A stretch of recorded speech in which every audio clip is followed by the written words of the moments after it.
I've been asked this question multiple times. If I join the service, would I see combat? And that's a good question, you know, because some of you guys, for whatever reason, want to join to go to combat, believe it or not. And some of you guys want to join just to go to college for free and get the benefits. So, again, good question. And here's what I'm going to tell you. If you don't want to participate in carrying operations, I guess the best way would be not to join. I mean, again, because if you join, there is a way, I mean, there is a good possibility that you may find yourself in combat. Now, with that being said, guys, it's kind of hard to answer your question because I don't know the future. I don't know what's going to happen.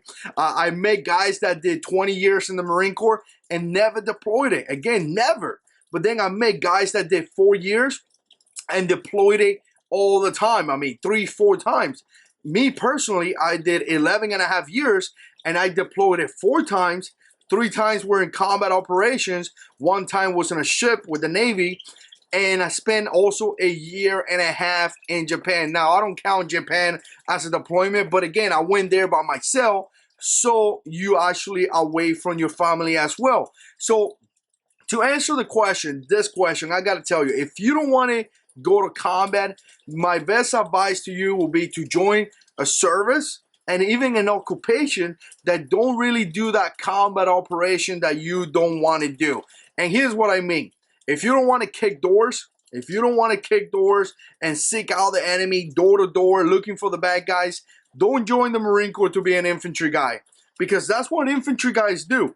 I'm sure the Army infantry guys does the same thing. If you don't want to be kicking doors and seeking out the enemy, don't join to be a Navy SEAL, because that's what they do. So again, you got to understand the mission of what you're going to be doing. So if you just want to join and you don't want to go to combat, maybe you want to join a service, and I'm not going to mention names because some of you guys are going to get offended, but maybe you want to join an occupation that is not combat related. You know, if you're an X-ray tech or something like that, you know, you work at a hospital, maybe as an X-ray machine specialist, whatever it is, or maybe you operate an MRI machine, you're still going to be able to serve your country, and nothing wrong with that. You're going to do a fantastic job, but you're going to be at a hospital. The chances of you seeing combat are pretty much not there. So again, if you want to join the Marine Corps and you're going to join in a combat occupation, infantry guy, military police, combat engineer, maybe you're going to be a tanker or something like that, there is a large possibility that you may see combat. But if you're going to join another service and you're going to have an occupation that is not combat related, then you're going to have a chance of not seeing combat.